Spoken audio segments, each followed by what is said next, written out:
Assalamualaikum warahmatullahi wabarakatuh. Teman-teman semua, dimanapun teman-teman berada, mudah-mudahan teman-teman semua selalu berada di dalam lindungan Allah Subhanahu wa Ta'ala, selalu diberikan kesehatan dan keberlimpahan rezeki oleh Allah Subhanahu wa Ta'ala. Ya, suara saya jelas ya, karena kebetulan di sini kondisinya lagi hujan. Jadi teman-teman, materi yang kita akan bahas pada kesempatan kali ini adalah materi tentang rahasia berlimpahnya rezeki. Pada materi kali ini, seperti yang kita tahu bahwa rezeki itu adalah satu hal yang sifatnya tidak bisa kita pastikan, tidak bisa kita asumsikan, tidak bisa kita tahu seperti atau sekuat apapun kita berupaya, sekeras apapun kita bekerja, hal itu tidak bisa menjamin bahwa rezeki itu akan datang sesuai dengan harapan kita gitu. Banyak sekali orang-orang di luar sana yang mungkin sudah merasa lelah, sudah merasa capek, kerja mati-matian, tapi ternyata apa yang diharapkan di dalam kehidupannya, apa yang dicita-citakan di dalam kehidupannya tidak sesuai seperti impiannya atau harapannya gitu. Nah, pada kesempatan kali ini kita akan membahas kenapa hal itu bisa terjadi dan apa cara atau bagaimana cara atau rahasia supaya rezeki itu tetap datang berlimpah untuk kita gitu teman-teman ya. Jadi teman-teman, sebelum kita mulai nih, saya mau bertanya dulu sama teman-teman semua. Teman-teman semua mau nggak atau kira-kira kalau pada saat teman-teman membutuhkan sesuatu, teman-teman memerlukan sesuatu, teman-teman menginginkan sesuatu gitu, dimana hal tersebut tiba-tiba hadir, tiba-tiba datang untuk teman-teman, rezeki tersebut tiba-tiba menghampiri teman-teman dari tempat yang mungkin sebelumnya teman-teman tidak pernah sangka-sangka gitu teman-teman. Nah, hal-hal tersebut saya sebut dengan keajaiban rezeki yang sebetulnya bisa kita ciptakan atau bisa kita undang kalau kita paham konsep dari rezeki itu sendiri teman-teman. Kalau kita mengerti cara datangnya atau cara hadirnya pertolongan Allah atau keajaiban yang bisa mendatangkan rezeki yang kita harapkan tadi. Nah, mungkin salah satunya itu yang akan kita bahas di materi kali ini. Sebelumnya saya mau tanya sekali lagi, suara saya jelas nggak? Oke, jelas ya. Oke, jadi gini teman-teman. Sebelum kita masuk ke bab materinya, saya mau kasih tahu satu hal dulu ke teman-teman semua bahwa rezeki itu kalau kita bagi menjadi 3 hal, itu ada, yang pertama ada rezeki yang memang sudah dijamin sama Allah, atau sudah dijamin bahwa siapapun dan apapun makhluknya itu pasti akan diberikan rizki sama Allah Subhanahu wa Ta'ala, tanpa melihat agamanya, tanpa melihat dia seperti apa, tanpa melihat latar belakangnya, tanpa melihat apapun, rezeki itu memang sudah diberikan sama Allah Subhanahu wa Ta'ala. Di poin nomor 1 ini saya ambil contoh sederhana. Pada saat Allah menurunkan kita manusia ke dunia, itu Allah sudah berikan rezekinya. Salah satunya adalah Allah menitipkan rezeki kita melalui orang tua kita. Pada saat kita masih bayi saja, kita sudah diberikan rezeki berupa ASI yang dititipkan ke ibunda kita gitu ya teman-teman ya. Jadi Allah itu menurunkan makhluknya itu tidak pernah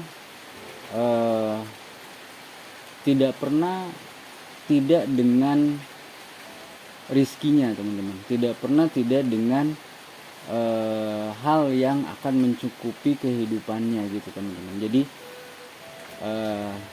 dalam hal poin pertama, rizki ini yang bisa kita ambil hikmahnya adalah kita nggak perlu takut teman-teman, kita nggak perlu takut untuk kita tidak pernah mendapatkan rizki, kita nggak perlu takut untuk kita kehabisan rizki, kita nggak perlu takut untuk rizki kita diambil sama orang lain, kita nggak perlu takut untuk rizki kita akan ketukar sama orang lain gitu ya. Jadi hal-hal ini yang harus kita pahami betul, bahwa rizki yang memang sudah Allah takdirkan untuk kita itu tidak akan pernah bisa kembali atau tidak akan pernah bisa diambil orang lain, dan pasti akan kembali ke diri kita gitu teman-teman. Nah, teman-teman tahu apel New Zealand? Jadi satu contoh sederhana ya teman-teman. Saya pernah makan apel New Zealand dan pada saat saya makan itu saya berpikir gitu, entah memang ini betul dari New Zealand gitu ya, karena banyak perkebunan apel New Zealand mungkin yang sekarang sudah bisa ditanami di Indonesia gitu ya teman-teman. Cuman gini, saya berpikir bahwa seandainya memang ini betul satu butir apel dari satu negara di luar Indonesia, dia harus melewati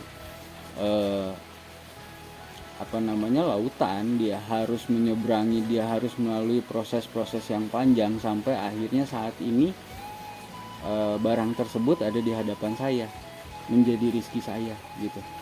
Nah, dari situ saya berpikir sejauh apapun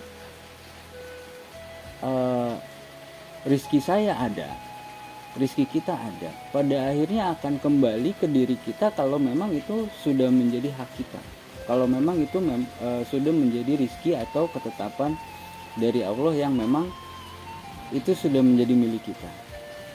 Apel itu nggak akan mungkin tiba-tiba di tengah jalan kecemplung ke laut misalkan gitu ya, atau di tengah jalan ada yang makan gitu. Toh faktanya sampai saat ini apel itu ada di hadapan saya dan saya makan, itu menjadi rezeki saya gitu. Itu menjadi rezeki kita teman-teman. Sejauh apapun rezeki itu asalnya dari mana, rezeki itu tidak akan pernah bisa tertukar atau tidak akan pernah bisa diambil sama orang lain. Rezeki kita itu tidak akan pernah bisa tertukar teman-teman gitu. Jadi di poin nomor 1 ini dengan penuh kesadaran bahwa kita harus paham kalau nggak mungkin rezeki kita itu bisa diambil atau tertukar sama orang lain. Kalau memang bukan rezeki kita, kalau memang itu menjadi haknya orang lain, ya memang berarti bukan rezeki untuk kita. Memang berarti bukan rezeki dari Allah untuk diri kita, teman-teman. Gitu ya. Itu poin pertama, adalah rezeki yang memang sudah dijamin oleh Allah Subhanahu wa taala, teman-teman. Yang kedua adalah rezeki yang diupayakan. Nah, apa itu rezeki yang diupayakan? Rezeki yang diupayakan adalah rezeki yang memang kita dapatkan dengan upaya-upaya atau ikhtiar kita, teman-teman. Kita bekerja, kita berdagang, kita berbisnis, kita berniaga dan lain sebagainya gitu. Setiap hal-hal dari diri kita yang mengupayakan itu, yang akhirnya hal tersebut menjadi rezeki untuk kita. Nah, bedanya dengan poin nomor 1, kalau tadi di nomor 1 itu rezeki yang memang sudah dijamin itu misalkan kita pasti akan makan. Nah, perkara kita makannya pakai apa itu tergantung dari upaya kita. Jadi kebayang ya teman-teman ya maksudnya. Jadi di poin nomor 1, Allah sudah menjamin bahwa kita pasti akan makan. Masalah ada keinginan kita makannya pakai ayam goreng, masalah ada keinginan kita makannya pakai ikan, masalah ada keinginan kita makannya nasi goreng misalkan gitu ya. Itulah satu bentuk upaya kita yang menjadikan rizki itu hadir ke kita gitu hasilnya gitu. Nah, korelasinya apa? Tetap ada di satu garis di mana korelasinya adalah rizki itu tidak akan mungkin bisa tertukar. Yang kadang-kadang berpengaruh di dalam diri kita adalah ego kita sendiri, bahwa kita merasa yakin kalau kita melakukan sesuatu A, kita pasti akan mendapatkan A gitu teman-teman. Padahal konsep rizki sendiri tidak seperti itu. Mungkin kita mengupayakan kita ini makan nasi goreng seafood misalkan gitu. Kita nggak tahu nih sebelumnya kalau ternyata kita ini punya alergi makanan laut, tapi kita pengen nih gitu. Tiba-tiba setelah kita mengupayakan itu, di jalan nasi gorengnya habis, atau nasi gorengnya tiba-tiba udah kita beli nih, kita simpen dulu untuk kita nanti makan gitu, dimakan sama teman kita. Dan sisanya yang bisa kita makan itu misalkan cuman ayam goreng teman-teman, karena nasi gorengnya udah dimakan sama teman kita tadi ya. Nah, kita sudah berupaya sesuai kemampuan kita untuk menghadirkan rezeki yang kita inginkan. Tapi ternyata rezeki yang datang ke kita itu tidak sesuai dengan harapan kita. Mungkin itu adalah satu hal yang terbaik dari Allah Subhanahu wa Ta'ala untuk kita, untuk menghindari hal-hal yang buruk di dalam diri kita teman-teman. Jadi korelasinya dalam konteks ini, saya mau sekedar mengingatkan teman-teman semua kalau semua hal yang terjadi teman-teman dalam diri kita, karena rizki sendiri, kalau kita bicara bab rizki itu kan bukan hanya sekedar materi ya. Semua hal yang terjadi di dalam kehidupan kita yang mungkin kita anggap hal itu adalah hal yang tidak baik atau hal itu adalah hal yang buruk gitu ya, teman-teman harus pahami bahwa hal itu terjadi pada saat hal itu terjadi, hal itu sudah melalui sebuah keputusan yang terbaik, entah itu keputusannya datang dari kita atau keputusannya datang dari Allah Subhanahu wa Ta'ala. Jadi kita nggak bisa memaksakan apapun itu. Kita tidak pantas untuk menilai perkara itu baik atau buruk untuk diri kita gitu, walaupun mungkin kejadiannya buat kita anggap buruk gitu. Kejadiannya buat kita anggap seperti yang tidak baik gitu teman-teman. Tapi yakin bahwa keputusan itu adalah keputusan yang terbaik, ketetapan yang terbaik yang Allah kasih di dalam hidup kita untuk diri kita teman-teman gitu. Dan itu merupakan satu rezeki yang besar gitu teman-teman, satu rezeki yang harus kita sangat syukuri, harus kita sangat sadari bahwa di setiap kehidupan kita Allah itu selalu memberikan rizki-rizki terbaiknya untuk kehidupan kita teman-teman, untuk kehidupan teman-teman semua gitu. Jadi poinnya adalah tidak pernah ada satu kejadian buruk di dalam hidup kita, karena setiap kejadian itu adalah satu hal yang memang satu keputusan terbaik di saat itu, entah keputusan itu atau ketetapan itu datangnya dari Allah maupun datangnya dari diri kita sendiri gitu ya teman-teman ya. Oke, kita lanjut teman-teman ya. Yang ketiga adalah rizki yang dipaksakan. Apa nih rizki yang dipaksakan? Rizki yang dipaksakan itu adalah berhutang.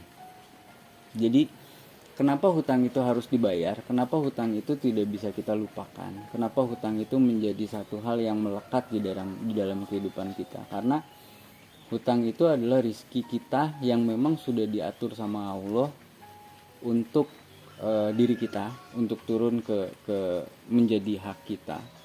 Tapi belum waktunya rizki itu turun, kita sudah memaksakan hal itu terjadi, entah karena apapun itu, gitu teman-teman ya.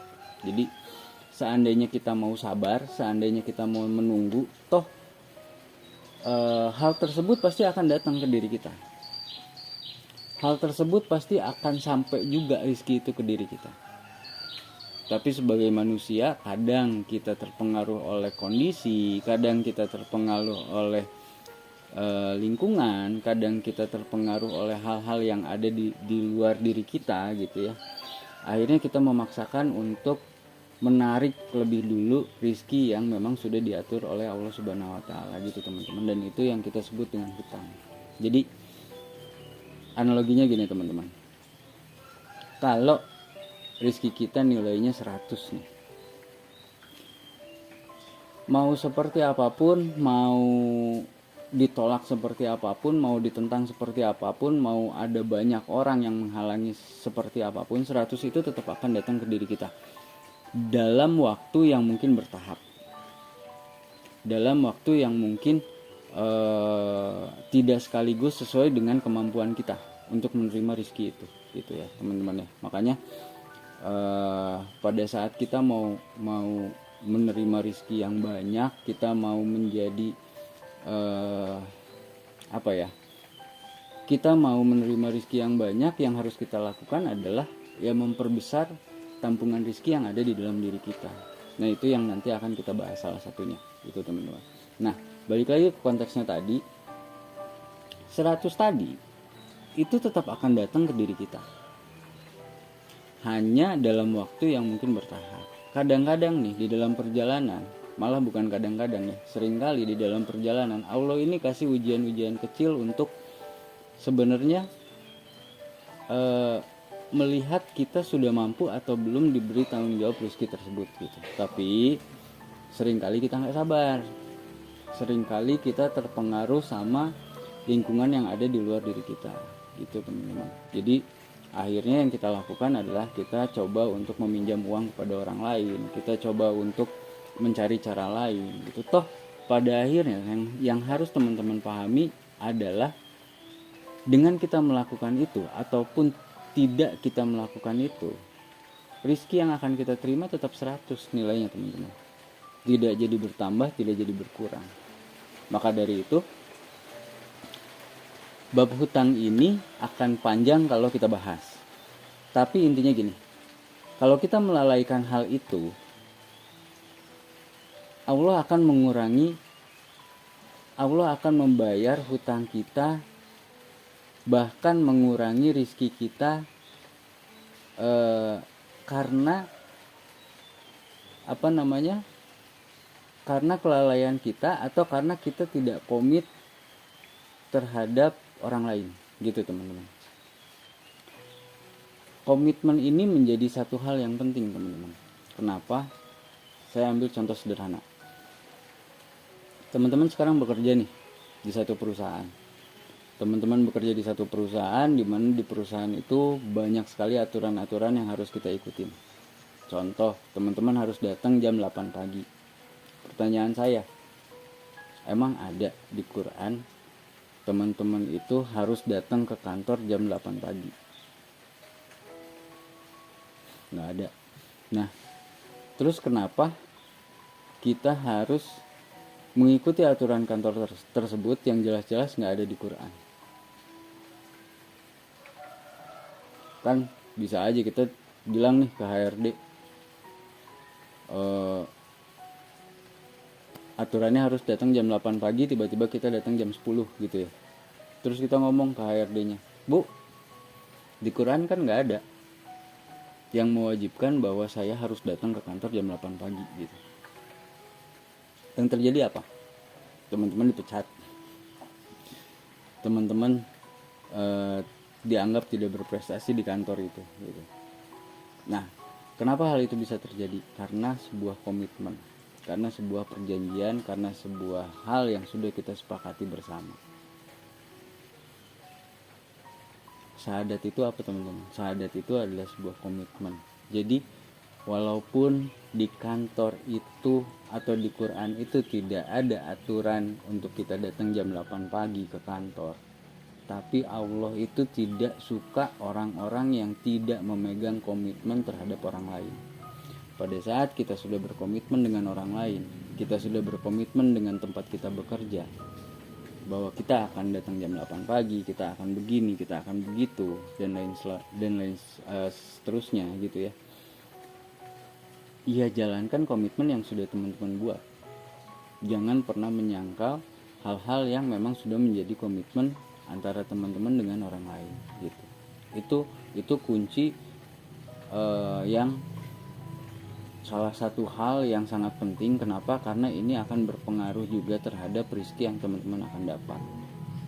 Jadi kalau teman-teman merasa kok hidup saya susah ya, kok hidup saya selalu banyak masalah, kok apa yang saya upayakan tidak pernah seperti apa yang saya harapkan hasilnya, tanya lagi, komitmen teman-teman seperti apa?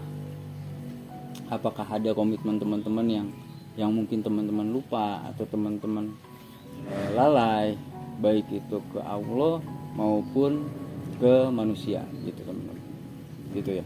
Jadi yang ketiga ini adalah rizki yang dipaksakan atau berhutang. Berhutang itu rizki yang dipaksakan gitu. Jadi di bab 3 ini kita perlu kesadaran bahwa betapa pentingnya sebuah komitmen gitu teman-teman gitu. Oke, selanjutnya teman-teman, rizki itu atau hal yang kita sebut dengan rizki itu ada dua hal. Saya bagi menjadi dua hal teman-teman. Yang pertama, ada rizki yang dari bawah.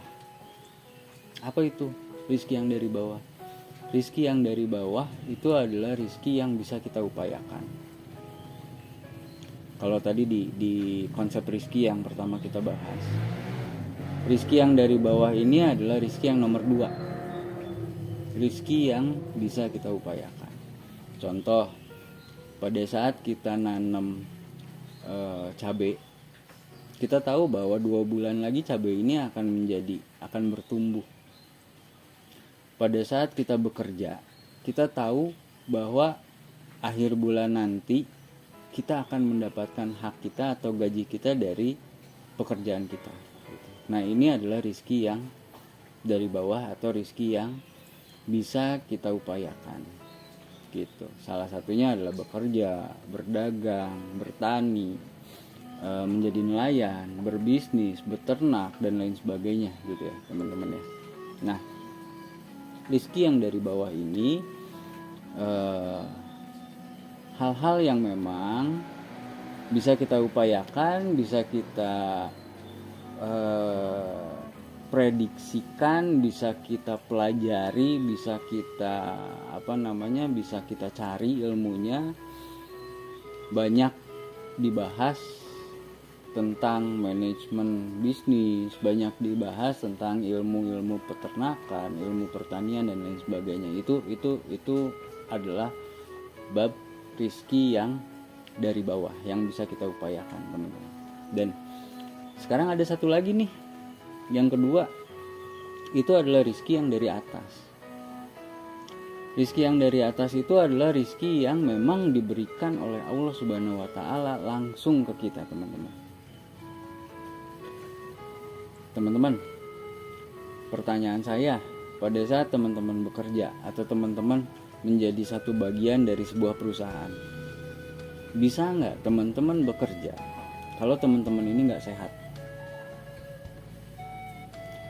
Bisa nggak teman-teman bekerja kalau teman-teman ini tidak berada dalam posisi yang punya ketenangan? Gimana rasanya kalau kita kerja nih tapi kita nggak tenang gitu? Kita kerja sambil dikejar-kejar utang misalnya gitu, pasti nggak akan nyaman gitu. Pasti nggak akan benar kerjanya, pasti nggak akan banyak hal yang berpengaruh di dalam poin yang pertama tadi. Rizki yang dari bawah yang kita upayakan itu banyak sekali terpengaruh oleh poin yang nomor 2 atau rizki yang dari atas gitu. Bisa nggak kita bekerja kalau nggak ada kesempatan, kalau Allah nggak ngasih kesempatannya? Banyak orang yang punya keinginan besar, punya impian besar, tapi tidak pernah dikasih kesempatan. Kalau kita bahas secara bahasanya, kesempatan itu mungkin jadi panjang ya teman-teman. Cuman maksud saya gini, kesempatan itu adalah satu hal yang diberikan sama Allah pada saat momen tertentu yang Allah kasih ke kita. Contoh, saya bekerja dari sekian ratus pelamar pekerjaan, saya dikasih kesempatan untuk diterima dan bekerja di kantor ini, kantor yang teman-teman sekarang sedang jalani misalkan gitu ya. Nah, kesempatan ini nggak bisa kita ciptakan, nggak bisa kita kontrol, nggak bisa kita nggak bisa kita rencanakan gitu. Selanjutnya apalagi rizki yang dari atas, panca indera. Bisa nggak kita bekerja tanpa panca indera? Dan terutama yang terakhir adalah hasil dari ikhtiar yang kita upayakan. Itu jadi rizki yang dari atas ini sangat berkaitan dengan rizki yang dari bawah teman-teman. Kita bekerja mati-matian, kita bekerja full 24 jam dikali 7 hari gitu ya, kali 365 hari. Teman-teman bisa memastikan hasilnya seperti apa? Nggak bisa teman-teman. Karena hasil itu udah di ranahnya hak prerogatifnya Allah untuk menentukan hasil kita akan mendapatkan rizki seperti yang kita harapkan atau tidak gitu ya teman-teman ya. Sampai sini oke ya, paham ya? Oke. Teman-teman pernah sadar nggak kalau ternyata rizki yang kita upayakan atau rizki yang dari bawah tadi, semaksimal apapun kita berupaya di dalam kehidupan kita, itu hasil maksimalnya itu hanya 30% bisa kita capai, nggak lebih, bahkan mungkin kurang. Jadi kalau teman-teman ngelihat orang terbaik di satu perusahaan gitu ya, atau gini deh, siapa orang yang bekerjanya paling keras di dunia ini gitu ya, di muka bumi ini, itu hanya 30% Allah kasih rizki yang dari bawah, maksimal itu hanya 30%, mentok, nggak bisa lebih. Nah pertanyaan saya sekarang gini, kalau mereka aja hanya dapat 30%, lah gimana kita yang sakit sedikit izin, kehujanan sedikit meriang, gimana kita? Gimana ceritanya dengan kita yang banyak sekali hal-hal yang tidak bisa kita antisipasi di dalam diri kita? Gimana kita yang belum punya support system mungkin yang sekuat orang-orang yang bekerjanya dengan sungguh-sungguh gitu. Kita nggak usah perbandingan orang lah, kita sama orang Jepang aja, sekuat-kuatnya orang Jepang bekerja itu hanya 30% yang mereka dapat. Lalu sisanya gimana? Sisanya adalah rizki yang dari atas teman-teman, yang tadi kita udah bahas. 70%-nya adalah rizki yang dari atas teman-teman. Nah pertanyaan saya sebelum lanjut gini teman-teman, kalau di dalam hidup kita nih ternyata rizki kita yang 100% ini kita bagi jadi 2. Setelah kita tahu rizki yang 100% di dalam kehidupan kita ini yang dari Allah, yang Allah kasih, baik itu materi, baik itu kesehatan, kesempatan, kenikmatan, kenyamanan dan lain sebagainya, itu ternyata 70% adalah rizki yang dari atas dan 30% adalah rizki yang dari bawah gitu ya teman-teman ya. Pertanyaan saya, kita lebih sering ngejar yang 30% atau kita lebih sering ngejar yang 70%? Kita lebih nyaman ngejar yang 30% atau kita lebih nyaman untuk fokus ngejar yang 70%? Kira-kira yang mana teman-teman? Yang 30%. Orang mati-matian bekerja banting tulang kesana kesini, nggak ada waktu buat keluarga, nggak ada waktu buat anak, mengorbankan semua kehidupannya. Ngejar yang mana teman-teman? 30%. Kita lupa bahwa di dalam hidup kita itu sangat erat kaitannya dengan hal-hal yang, dengan keajaiban-keajaiban yang bisa Allah kasih di angka 70% yang mungkin selama ini belum sama sekali kita kejar teman-teman, yang selama ini belum sama sekali kita sadarin teman-teman. Nah, pertanyaan saya lagi, mau nggak kita tetap dapat yang 30%, tapi kita optimalisasi dengan apa yang kita akan cari keberlimpahan rizki ini dengan optimalisasi yang 70% dari atas teman-teman? Mau? Siap nggak?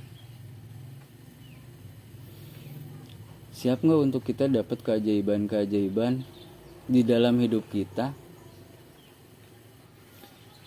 terkait dengan rizki ini pada saat tombol 70% ini sudah kita aktifkan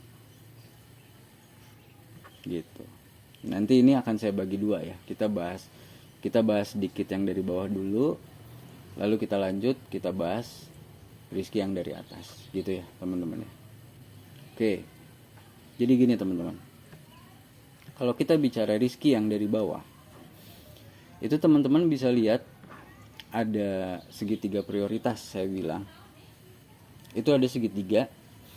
Di dalam kotak segitiga itu adalah 100%. Ada ilmu, ada sosial, dan ada materi.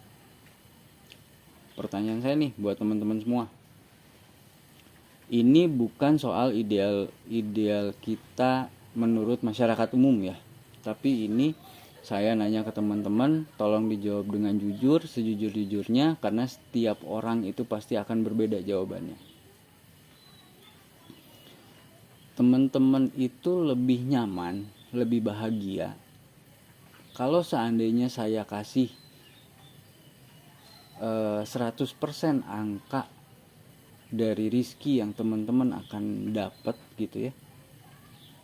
Berapa persen teman-teman akan alokasikan itu untuk menjadi ilmu?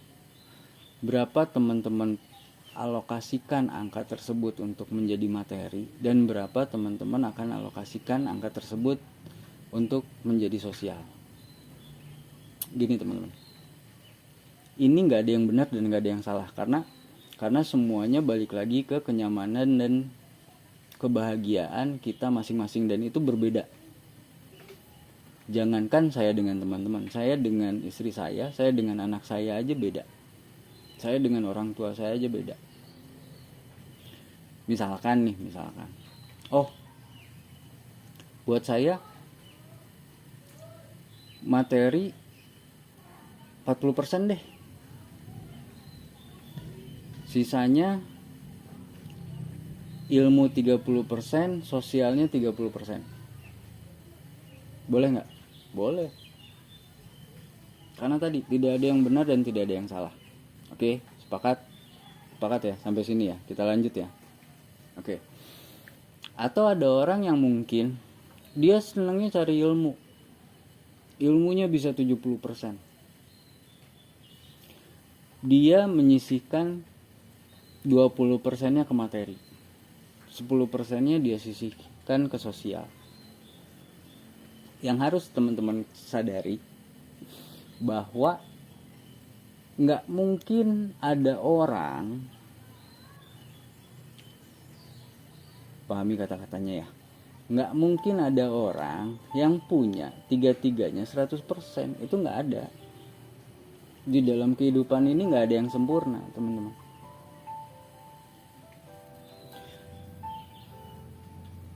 Banyak kita dengar, maaf ini ya, banyak kita dengar, sering dengar kata-kata yang dosen ekonomi itu nggak ada yang kaya raya misalkan gitu ya. Karena konsep segitiga prioritas ini, pada saat orang akan mencari ilmu atau orang fokus dengan ilmunya, dia akan mengorbankan sosialnya atau materinya. Gitu ya, teman-teman. Orang yang fokus mencari materi, dia akan mengorbankan ilmunya dan sosialnya. Orang yang punya banyak lingkungan sosial, dia akan mengorbankan juga materinya dan ilmunya. Gitu. Contoh, saya kasih contoh. Saya senang nih punya banyak teman. Saya senang kalau teman-teman saya ngumpul. Saya senang kalau kebutuhan sosial saya bisa terpenuhi gitu ya. Dengan kesenangan saya itu, saya harus spend uang untuk kalau teman-teman saya datang, ya saya beli makanan, saya nyiapin tempat dan lain sebagainya gitu. Spend tadi yang harus saya siapkan untuk kesenangan saya. Dan pada saat semakin sering saya berkumpul dengan teman-teman saya semakin sedikit waktu untuk saya belajar gitu ya. Jadi orang yang sosialnya tinggi itu dia akan mengkompensasikan mayoritas dari prioritas rizki atau materinya atau rizkinya itu kepada sisi sosial. Yang dua tadi mungkin ya ilmu oke lah 20%, materi saya nggak butuh-butuh amat, yang penting saya punya banyak teman-teman. Nah gini teman-teman, kalau kita tidak sadar ini, kalau kita tidak paham prioritas ini, kita akan selalu terjebak dengan apa yang kita lihat dari kemasannya orang lain, sehingga kita lupa bahwa manusia ini adalah satu bentuk individu yang unik, teman-teman. Ada orang yang punya banyak uang tapi dia kesepian. Masalah atau satu hal yang wajar? Wajar. Karena yang dia cari adalah materi. Tapi dia nggak sadar kalau dia spend ilmunya lebih tinggi daripada sosialnya. Sehingga pada saat dia mendapatkan sosial yang rendah, pertemanan yang tidak banyak, dia merasa bahwa semua materi yang dia kejar ini menjadi sia-sia gitu, teman-teman. Padahal itu satu hal yang wajar gitu. Nah, begitu pula orang yang selama hidupnya mungkin fokus untuk mengejar ilmu atau mencari ilmu. Dia banyak sekali men-spend materi, dia banyak sekali men-spending waktu untuk dia mengejar ilmunya, karena dia happy dengan dia ngejar ilmu. Dan itu nggak salah, itu sah-sah saja. Itu bukan satu hal yang menjadi masalah di dalam kehidupan ini gitu. Toh kita ini adalah satu makhluk yang unik, satu makhluk yang autentik, yang tidak sama dengan orang lain. Tidak pernah ada yang sama gitu. Paham ya? Jadi kesadaran inilah yang saya pengen teman-teman sangat paham, bahwa apa sih yang mau kita kejar di dalam kehidupan kita, di dalam hidup kita, supaya kita nggak salah. Pada saat kita nyamannya kita mengejar ilmu, ya jangan fokus ke materi. Pada saat kita nyamannya kita dengan sosial, ya jangan fokus ke materi. Pada saat kita nyamannya kita punya materi yang banyak, ya jangan protes juga kalau ilmu dan sosial kita mungkin tidak sebanyak orang lain gitu. karena itu bukan satu hal yang salah, gitu ya teman-teman ya. Oke, ini sekilas kita bahas mengenai rizki yang dari bawah tadi, teman-teman. Rizki yang dari bawah tadi ya prioritasnya seperti ini gitu. Nah sekarang kita akan bahas rizki yang dari atas. Teman-teman, ada yang bisa ngejelasin ke saya apa sih rizki itu? Jadi teman-teman, secara bahasa, rizki itu adalah segala sesuatu yang bisa menghasilkan kesenangan atau kebahagiaan. Bedanya apa?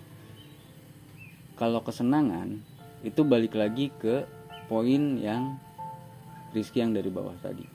Yang kita bahas ini adalah rizki untuk menghasilkan kebahagiaan. Oke, sepakat ya? Kita akan membahas rizki atau rahasia atau gimana caranya mendatangkan rizki yang menjadikan kebahagiaan untuk diri kita.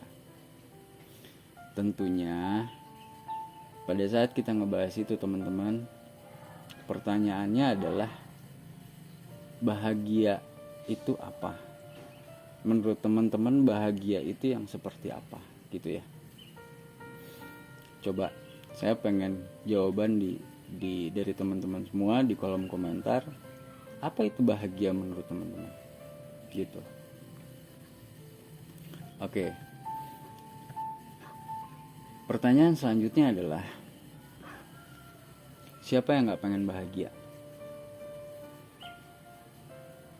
Tentu semua orang pengen bahagia. Nah, ternyata teman-teman, kebahagiaan itu ada dua hal. Kebahagiaan itu dibagi menjadi dua hal. Yang pertama adalah kebahagiaan yang bersyarat. Yang kedua adalah kebahagiaan yang kekal atau kebahagiaan yang tidak bersyarat. Kok bisa ada kebahagiaan yang bersyarat? Bisa. Contohnya apa? Nah, nanti sabar, kita bahas satu-satu, oke? Kita bahas dulu mulai dari kebahagiaan yang bersyarat ya. Kebahagiaan yang bersyarat ini kebanyakan kita terjebak dengan yang namanya jebakan angan-angan, teman-teman. Jebakan imajinasi kita, jebakan angan-angan kita sendiri, sehingga hal-hal yang membuat kita bahagia itu harus menjadi banyak sekali prasyarat yang harus dipenuhi, gitu teman-teman. Kita lanjut. Kebahagiaan yang bersyarat itu adalah pertama, kondisi finansial. Saya nanya nih ke teman-teman, banyak gak orang yang baru merasa bahagia kalau dia punya banyak uang? Banyak gak orang yang baru merasa bahagia pada saat kondisi finansialnya sedang baik-baik saja? Kira-kira banyak? Banyak. Nah, padahal bahagia itu gak harus nunggu itu. Ini yang akan kita bahas. Yang kedua apa teman-teman? Bahagia yang bersyarat adalah bahagia yang berdasarkan dengan kondisi hubungan. Ini banyak banget orang yang mungkin masuk ke room konsultasi kita. Orang banyak banget teman-teman semua yang ngobrol ke saya yang poinnya di sini. Teman-teman baru bahagia kalau kondisi hubungannya, misalkan dengan suaminya atau dengan istrinya, baik-baik saja. Teman-teman baru ngerasa bahagia kalau hubungan dengan anaknya itu baik-baik saja. Teman-teman baru ngerasa bahagia kalau hubungan dengan lingkungannya itu baik-baik saja. Gitu ya. Ya betul, nggak salah juga. Tapi kalau remote bahagia ini kita serahin ke orang lain, kita nggak akan bisa nemuin bahagia yang kapanpun kita mau. Kita tinggal klik gitu. Kita baru akan nemuin bahagia kalau hubungan kita baik-baik saja. Kita baru bahagia kalau kondisi keuangan kita baik-baik aja. Gitu. Nanti kita akan bahas lebih lanjut masalah ini ya. Karena kayaknya menarik untuk ngebahas masalah ini. Yang ketiga apa teman-teman? Yang ketiga adalah bahagia yang bersyarat itu karena bahagia yang dipengaruhi oleh kondisi prestasi. Yang seperti apa? Misalkan saya bahagia kalau saya mendapatkan kenaikan jabatan di kantor. Saya baru bahagia kalau anak saya dapat atau menjadi ranking 1 di sekolahnya. Saya baru bahagia kalau anak saya menjadi lulusan yang terbaik di kampusnya. Saya baru bahagia kalau saya menjuarai kejuaraan apa gitu. Yang akhirnya kondisi-kondisi ini saya baru bahagia kalau saya berprestasi, kalau apa yang saya harapkan atau lingkungan saya menjadi sebuah prestasi gitu kan. Paham ya sampai sini ya. Dan yang terakhir, bahagia yang bersyarat itu adalah bahagia yang tergantung dari kondisi fisik. Pertanyaan saya teman-teman, banyak nggak orang yang merasa tidak bahagia atau menderita pada saat dia sakit? Banyak nggak orang yang merasa tidak bahagia karena merasa kondisi fisiknya tidak sempurna? Orang tidak bahagia karena merasa dirinya tidak tampan, merasa dirinya tidak cantik, merasa dirinya tidak seperti orang-orang lain gitu. Tidak sesempurna orang-orang lain gitu. Nah, 4 hal ini teman-teman, ini yang saya sebut dengan jebakan angan-angan. Kenapa? Karena kita baru akan bahagia ini kalau 4 hal ini terpenuhi. Kita baru bahagia kalau menurut orang kita tuh begini. Kita baru akan bahagia kalau orang lain melihat kita atau menilai kita dengan hal yang baik menurut orang gitu. Jadi bahagianya kita itu terserah orang, bukan terserah kita. Bahagianya itu tergantung dari penilaian atau pendapat orang gitu. Dan itu yang membuat hidup kita akan menjadi menderita, membuat hidup kita menjadi tidak nyaman, membuat diri kita menjadi tidak bisa bersyukur atas rizki-rizki yang Allah kasih di dalam hidup kita, yang sebetulnya banyak banget teman-teman yang tanpa kita sadari Allah udah kasih itu. Cuman kita nggak bahagia karena kita sendiri kok yang ngasih syarat itu di dalam diri kita, di dalam kehidupan kita, bukan orang lain. Kita sendiri kok yang naruh diri kita untuk berada di posisi itu. Nah, yuk, mau nggak kita keluar dari kondisi itu gitu, supaya dimanapun kita berada, seperti apapun kondisi kita tetap bisa merasakan kebahagiaan yang Allah kasih buat kita gitu teman-teman. Oke. Teman-teman tahu nggak apa bedanya kebahagiaan sama kesenangan? ada 5 hal yang saya tulis di sini. Yang pertama, perbedaan kebahagiaan dan kesenangan berdasarkan sasarannya, gitu ya.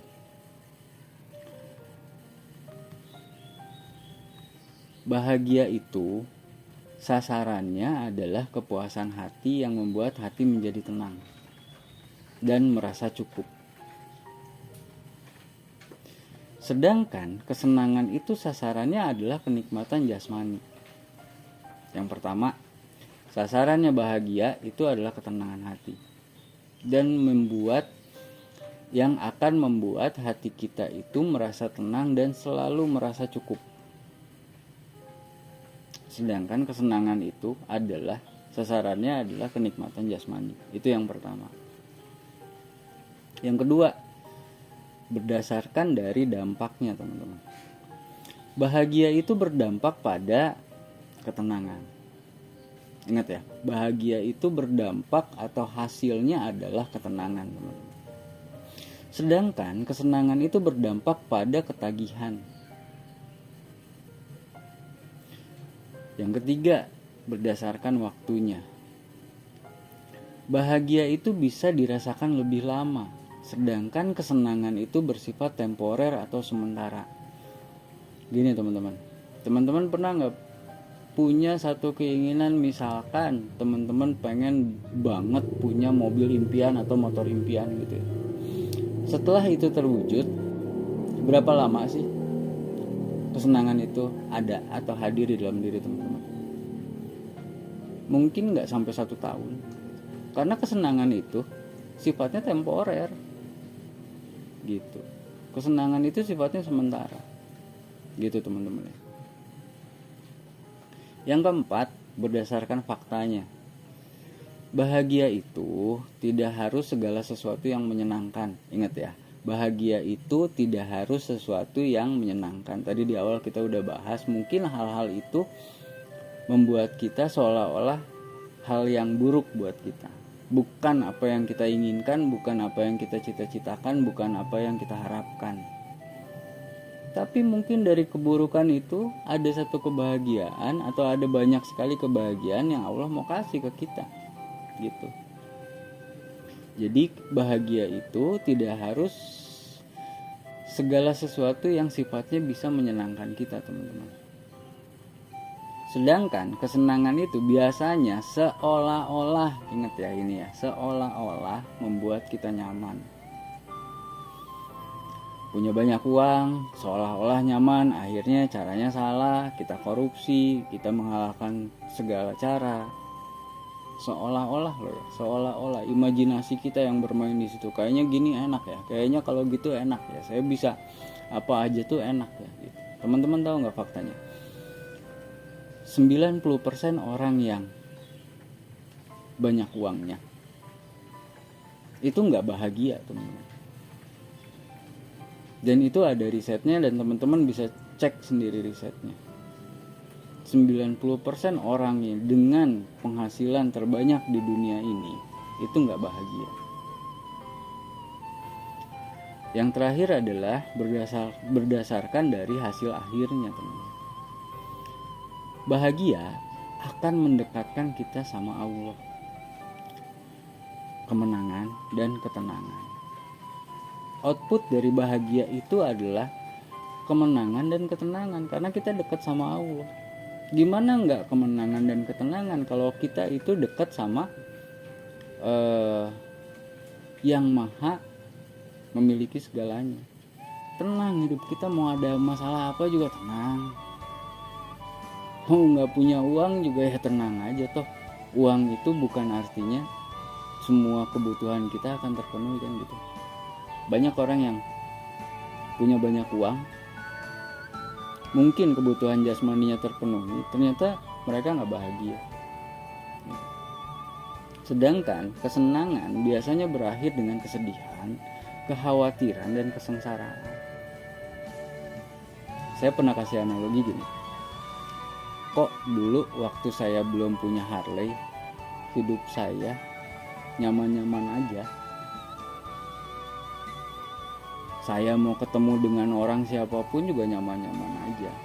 Tapi pada saat saya sudah punya Harley, kok hidup saya banyak kecemasan ya.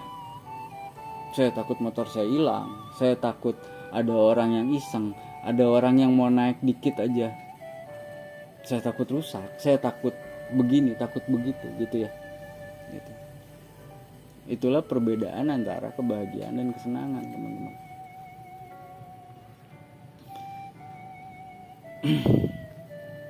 Nah, jadi tadi pertanyaannya adalah teman-teman mau ngejar yang mana? Kalau teman-teman mau ngejar kebahagiaan yang tanpa syarat, yang pertama teman-teman, yang pertama harus dilakukan, atau yang pertama harus kita sadari betul adalah penerimaan diri. Penerimaan diri sendiri dengan kelebihan dan kekurangannya. Memahami bahwa kita semua manusia yang tidak sempurna akan membantu untuk mengurangi kecemasan dan tekanan diri. Kita menjadi tidak merasa bahwa kita itu harus menjadi selalu yang sempurna atau yang terbaik. Karena kita paham bahwa manusia ini gak ada yang sempurna gitu ya. Manusia ini gak ada yang perfect. Manusia ini gak ada yang 100%. Tadi kita udah bahas di segitiga prioritas, gak ada yang punya ilmunya 100%, punya materinya 100%, punya sosialnya 100%.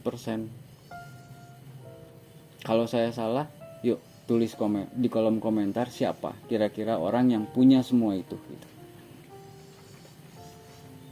Dan dia bisa bahagia. Jadi yang pertama adalah penerimaan diri, teman-teman.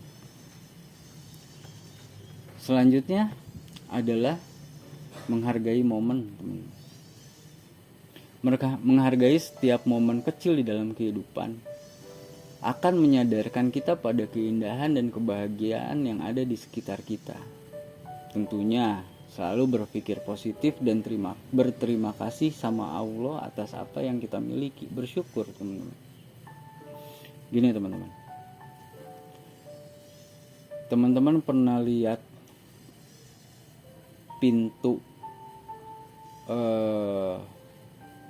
zaman dulu tuh kan ada pintu untuk naruh harta karun ya, pintunya gede gitu ya, pintunya besar, kuat, kokoh. Pintu itu pakai gembok. Kira-kira gemboknya besar juga nggak? Gemboknya kecil, teman-teman. Sama aja gemboknya sama pintu-pintu yang ada saat ini, kecil gitu. Nah, momen-momen kecil di dalam kehidupan kita ini adalah satu momen yang harus kita syukuri. Momen-momen kebahagiaan kecil itu, karena bisa jadi itu adalah gembok pembuka pintu kebahagiaan yang besar banget, teman-teman. Gitu.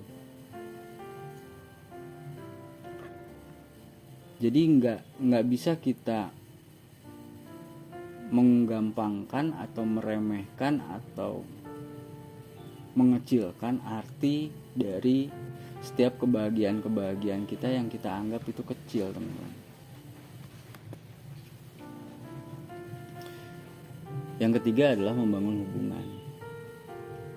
hubungan sosial yang baik dan mendalam dengan orang-orang yang kita cintai akan memberikan kebahagiaan untuk kita. Minimal kita menjadi merasa diri kita itu berarti. Ini ada korelasinya dengan momen tadi, teman-teman. Membangun hubungan ini adalah kita mencoba untuk selalu respect terhadap kejadian atau lingkungan yang ada di sekitar kita. Mengapresiasi setiap hal yang terjadi di dalam lingkungan yang ada di sekitar kita, teman-teman. Pada saat anak kita lagi belajar, kita temenin. Istri kita mau pergi kemana, kita dampingi. Istri kita mau belanja, mau ke salon, kita temenin, kita happy melakukan itu karena momen-momen itu, momen-momen kecil tadi itu akan membangun sebuah hubungan yang akhirnya menjadikan diri kita itu merasa atau menjadi berarti bagi lingkungan kita. Dan itu satu kunci kebahagiaan yang akan terus menerus kita rasakan, teman-teman. Gitu. Oke. Selanjutnya adalah rasa syukur, teman-teman. Karena sebanyak apapun yang kita bisa dapat, rezeki yang mengalir di dalam untuk diri kita, tanpa ada rasa syukur, itu akan jadi sia-sia. Akan tidak ada artinya sama sekali. Tidak akan menjadi satu hal yang jangankan akan menjadi manfaat, yang ada malah akan menjadi masalah buat diri kita. Menghargai apa yang kita miliki dan melihat sisi positif dalam segala situasi. Ingat ya teman-teman, melihat sisi positif dalam segala situasi akan mengubah cara kita memandang kehidupan dan membuat kita menjadi bahagia. Contoh. Satu kejadian, misalkan tiba-tiba anak kita mecahin piring. Yang banyak terjadi apa? Kita marah. Kan udah mama bilang mainnya jangan sembarangan, gak usah mainin begini begitu. Pertanyaan saya teman-teman, boleh gak sih kita marah? Boleh. Malah kita wajib marah untuk sesuatu yang memang tempatnya kita harus marah. Jangankan kita, Nabi Muhammad aja marah kok kalau ada yang dizolimin, kalau ada yang disakiti. Jadi kita wajib marah, kita harus marah terhadap semua hal yang sifatnya zolim, terhadap semua kezoliman, terhadap semua penderitaan, atau terhadap semua hal-hal yang sifatnya adalah merugikan orang lain.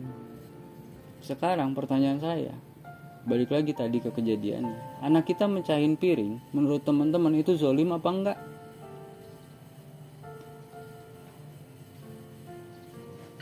Enggak ya? Karena enggak sengaja juga gitu.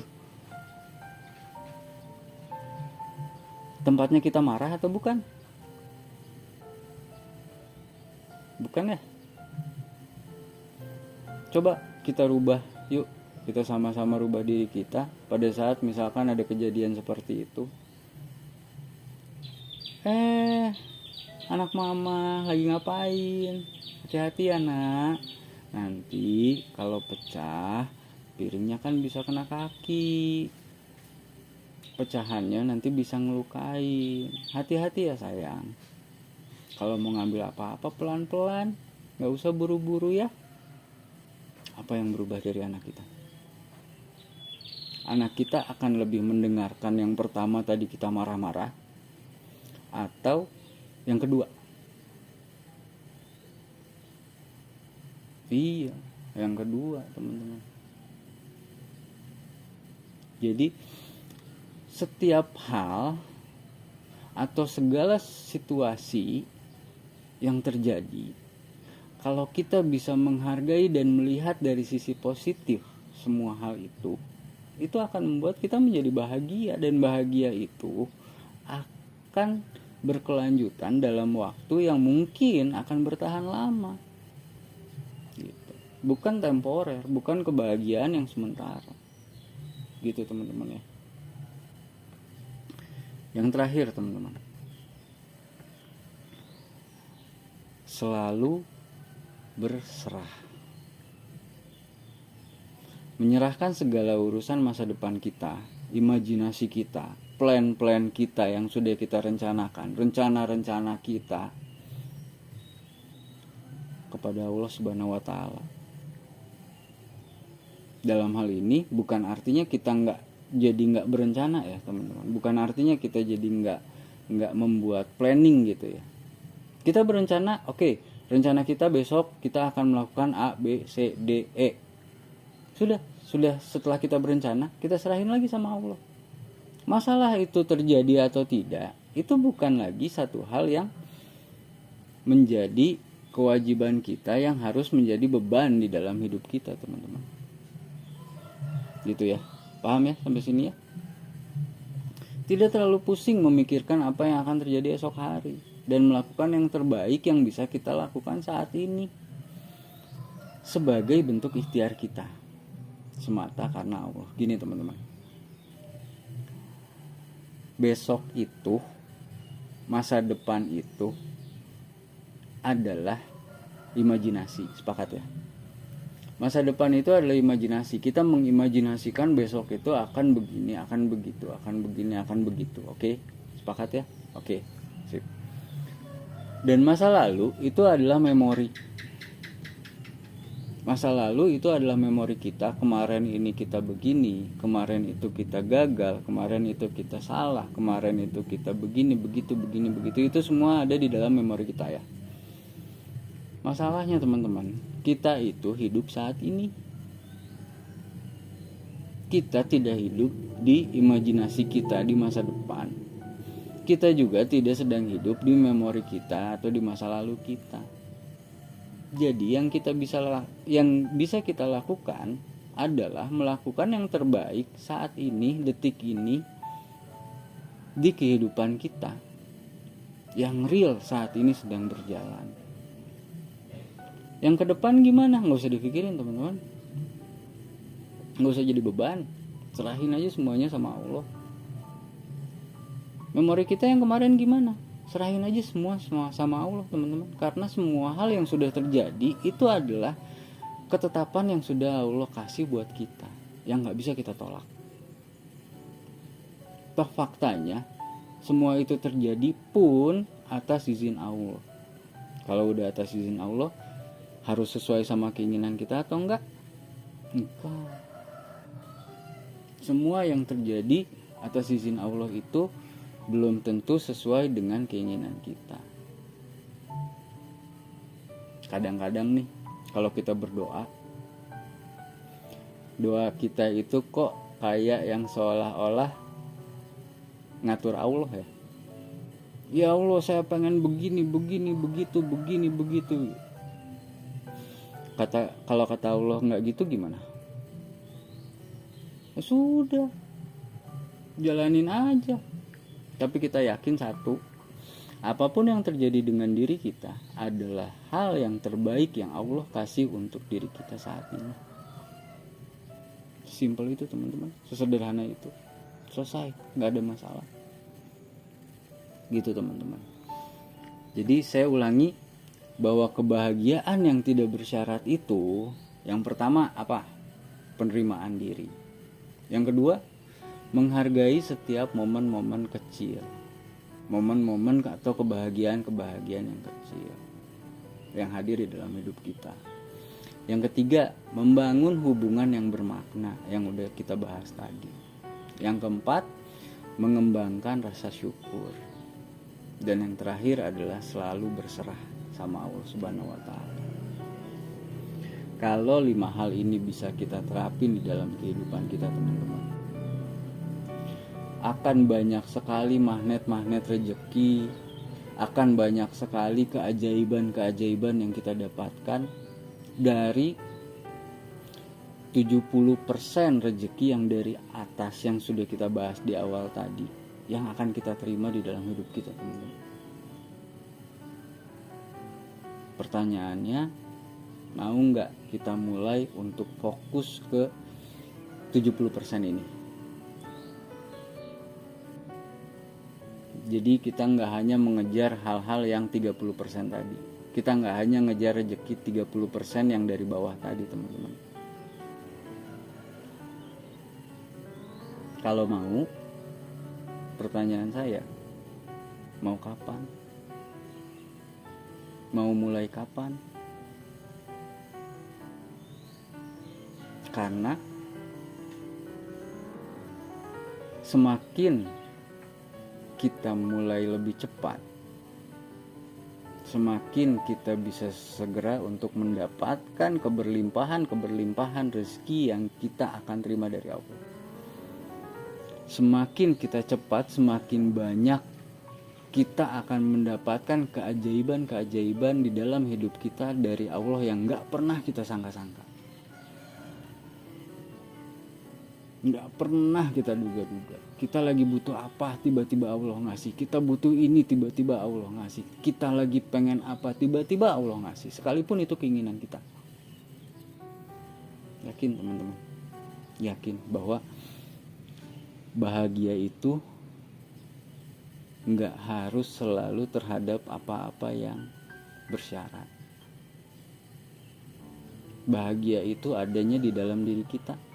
Bahagia itu adanya di dalam tubuh kita sendiri. Bahagia itu bukan ada di orang lain.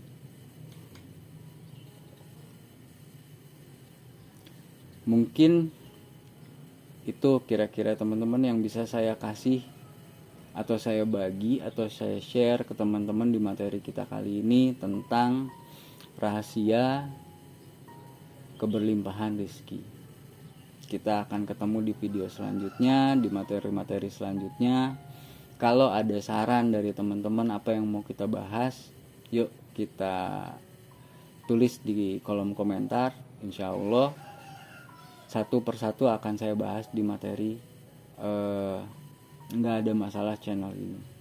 Dan saya juga tidak lupa mengingatkan terus ke teman-teman bahwa apapun masalah yang teman-teman sedang hadapi saat ini, ada baiknya teman-teman gak pendem sendiri. Teman-teman bisa ceritain semua, teman-teman bisa sharing semua. Siapa tahu kita bisa berbagi ilmu, kita bisa belajar bareng, kita bisa bertumbuh bersama. Nanti akan banyak teman-teman kita, life coach yang akan mendampingi konsultasi teman-teman semua di hotline. Nggak ada masalah, community yang nomor WhatsApp-nya saya cantumin di deskripsi video ini teman-teman. Mungkin sekian dulu dari saya. Terima kasih untuk teman-teman semua yang selalu mengikuti video saya. Terima kasih untuk teman-teman semua yang sudah mengikuti atau selalu mengikuti channel ini. Assalamualaikum warahmatullahi wabarakatuh.